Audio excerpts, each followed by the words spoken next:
He knew Congressman Lewis from childhood. He was a longtime family friend and a connection to his father. Ladies and gentlemen, please welcome global human rights activist to share his reflections, Martin Luther King III.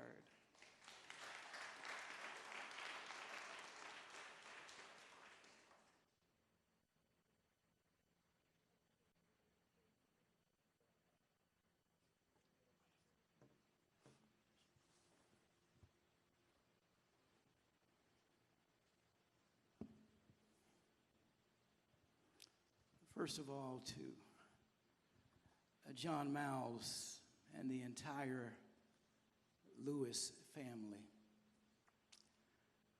on behalf of my wife Andrea and our daughter Yolanda Renee,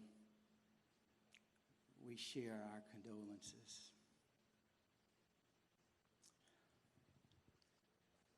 You know, the one thing that always I was so honored to be able to say was that John Lewis, while he represented the nation and the world, but he was my congressman. And so I derive phenomenal inspiration from his example over and over again. You know, it is said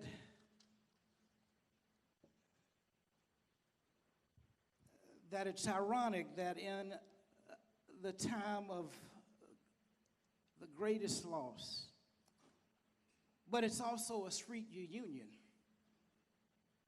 And as you think about that, it's already been alluded to. But can you imagine that reunion on last Friday, when he was welcomed by Martin Luther King Jr. and Coretta Scott King, when he was welcomed by Juanita and Ralph Abernathy and Hosea Williams and Amelia Boynton and Marie Foster, and the list goes on and on, that was standing there. So our great loss is a reunion on the other side. You know, I only want to say one or two things because so much is going to be said about Congressman Lewis.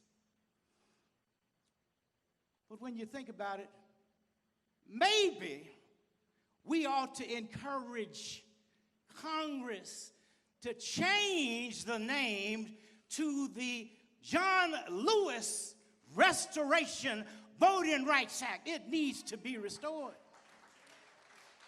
It has to be. Not that just people died.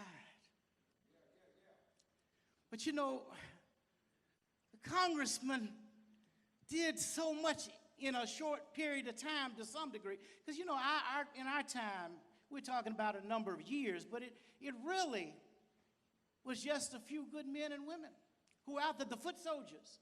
Dad used to call them the ground crew. The ground crew was doing things that you didn't always see. But if it wasn't for them, there wouldn't have been any victories.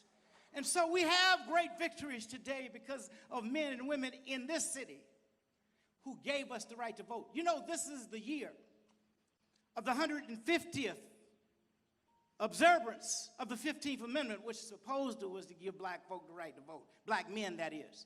This is the 100th anniversary of the year of women's voting, and the 55th anniversary of the Voting Rights Act that Congress struck down significantly in 2013. Excuse me, the Supreme Court struck down in 2013. That's why it's got to be restored, because voter suppression should be a thing of the past. And so as I prepare to go to my seat, you know what, I think about one of my father's quotes. He used to say that the ultimate measure of a human being is not where they stand in times of comfort and convenience, but where one stands in times of challenge and controversy. He went on to say, on some questions, cowardice asked, is a position safe? You see, it wasn't safe to do what John Lewis and others did. It wasn't safe, but he went on to say that on some questions, the other question is it popular Well, maybe it even wasn't popular back then. But is it political? Yes, it had some political ramifications. But the ultimate measure was, is it right? That's who John Lewis was. He always did that which was right from his heart. I saw him all the time touching children everywhere, as many of us have. I had the opportunity to lead a delegation, my wife and I, to India in 2009, representing the 50th anniversary that my father and mother traveled that country. And the congressman was there as we traveled to the Gandhi sites because he personified nonviolence. And he challenged us all, even in that country of India. And they were honored to see Congressman John Lewis. And so, as has been said, don't give up, don't give in, don't give out. And we will see our friend, our congressman, our global humanitarian on the other side. God bless you.